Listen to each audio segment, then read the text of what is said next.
everyone, it's John Heath here again for MiltonRose Learning with another Let's Learn video on the poem A Wider View by Seni Seneviratne, and hopefully I've got the pronunciation right there.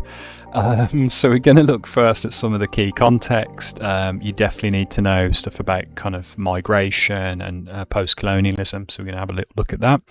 Then we will have a look at, I think it's 5 stanzas, so we will have a look at and do a little poetry reading together, so that'll be quite fun. And then we're going to finish and round off with some of the best annotations, which you can then just learn and then pop those straight into your anthologies. Okay, so let's get cracking then. Okay, so we've got the poet there looking quite happy, and then we have obviously British and the Sri Lankan flag, okay, because Seneviratne kind of explores the kind of Sri Lankan kind of post-colonial identity in this poem.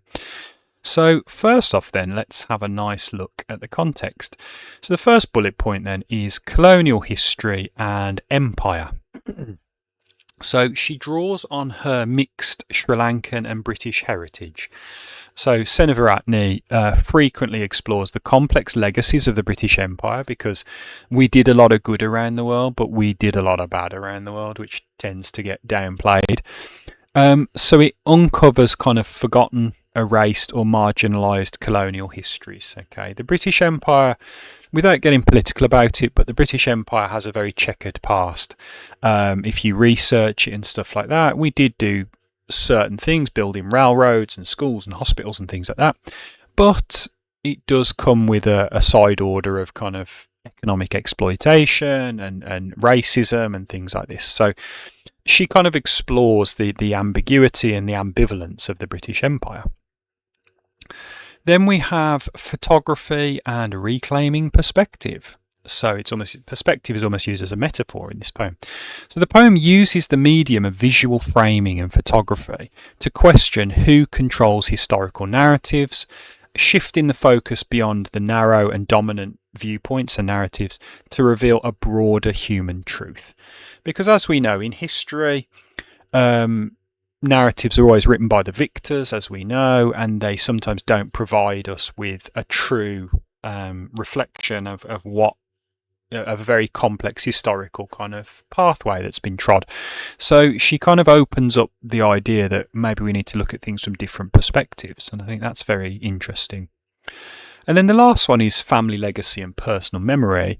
Seneviratne blends personal ancestry with wider socio-political history in this poem, encouraging readers to look past surface level representations to look at more broader historical generational identity and resilience. So looking back at previous kind of ancestors and previous generations to get a deeper view of who we are, basically our cultural identity.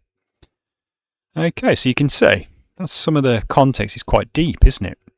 But we're better armed now to kind of go into this poem. So let's have a little read. Try and get it all in one go if we can. From the backyard of his back-to-back, my great-great-granddad searched for spaces in the smoke-filled sky to stack his dreams high enough above the cholera to keep them and his newborn safe from harm. So he's in this immigrant kind of he's an immigrant in the UK now, but it's all smoke-filled and stuff, and it's threatening, and there's germs and all this kind of stuff. In 1869, eyes dry with dust from 12 hours combing flax beneath the conicals of light in Marshall's Temple Mill. So he's become basically a worker. He took the long way home because he craved the comfort of a wider view. That's very metaphorical, isn't it? He wants a broader perspective, not just to look at, but a broader perspective on life and history. As he passed the panelled gates of Tower Works, the tall octagonal crown of Harding's chimney drew his sight beyond the limits of his working life, drowned the din of engines, looms and shuttles with imagined peals of ringing bells. So he's in this industrial kind of Britain, and he's kind of starting to think now outside of just the work life that he has to deal with. Today, My footsteps echo in the sodium gloom of Neville Street's dark arches, and the red brick vaults begin to moan as time, collapsing in the river air, sweeps me out to meet him on the wharf. We stand now, timeless in the flux of time, anchored only by the axis of our gaze, a ventilation shaft with gilded tiles and Giotto's geometric lines, whilst the curve of past and future generations arcs between us. It's almost like an imaginary meeting there with her ancestor, basically, and it's that yearning for collective kind of memory between migrants. Now, let's have a look at some of the poetry annotations to get a bit more of a read on this poem. Okay, so the opening lines, an industrial hardship. Let's have a nice think about that. So from the backyard of his back-to-back, that's like a little terraced house where he lives, my great-great-granddad searched for spaces in the smoke-filled sky to stack his dreams. Let's break this down. So first off, we have alliteration and claustrophobia, the backyard of his back-to-back, very small terraced houses here. It captures the cramped, substandard housing conditions of 19th century working class Leeds, in industrial kind of town. And they didn't live in very easy or nice conditions. You know, they're there for labour, and it shows the harsh conditions they had to live in.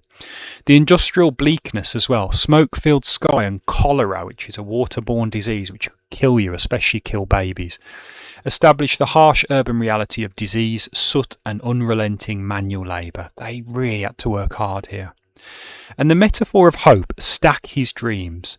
It reveals the human impulse to aspire for a better future, high above the squalor and the danger. He wants a better life, but is he going to get a better life?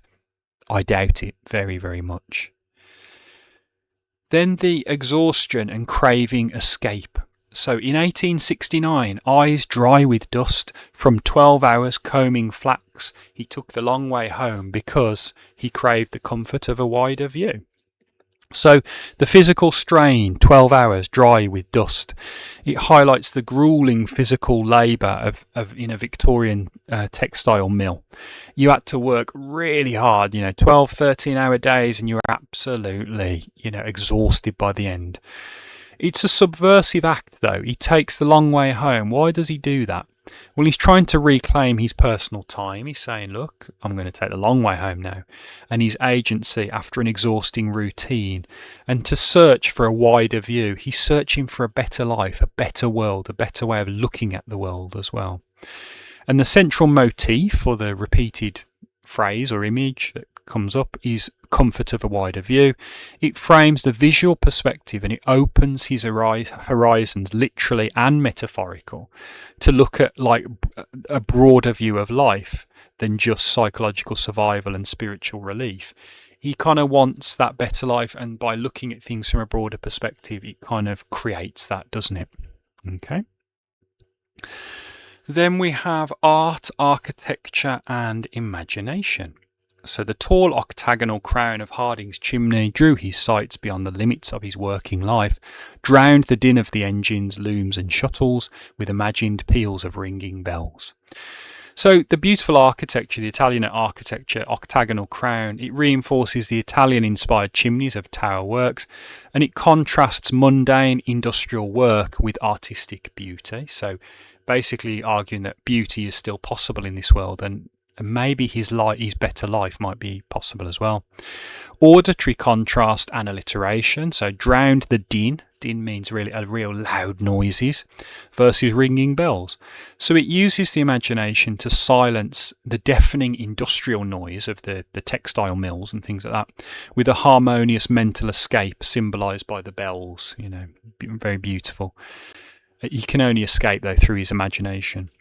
And the elevation metaphor, beyond the limits, it shows art and architecture elevating the worker's spirit above the mechanical drudgery of their life. They're trying to kind of imagine this better life, aren't they?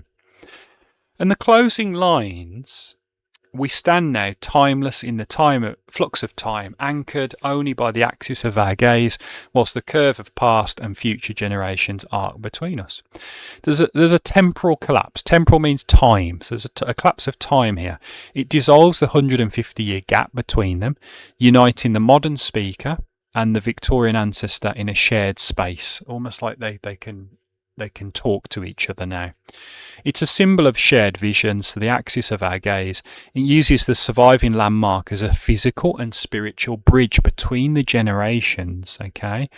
Highlighting that there's not much difference between her ancestor and her. You know, they share the same DNA and the same blood and the same experiences in some ways. And the geometric continuity, the curve arcs between us, it concludes on a very triumphant, beautiful note of enduring familial or family connections, pride and shared lineage. It's kind of, if you look back in your family tree and stuff, you'll find some really interesting stuff, and you're all bound by the same DNA, the same experiences. You are of one blood. And I think that's a really beautiful place to kind of leave the poem. Okay. So, very deep poem, not the easiest poem to understand, but hopefully not impossible either, and we've just opened the door there to kind of understanding this poem. Obviously, don't forget to hit the like, subscribe and tap the bell icon so you never miss another Let's Learn video again. Share with all your friends, and please do put any comments on YouTube and we'll always do our best to reply. It just remains to say, try and take a wider view on life. Hopefully you've enjoyed this. We'll see you soon, and take care.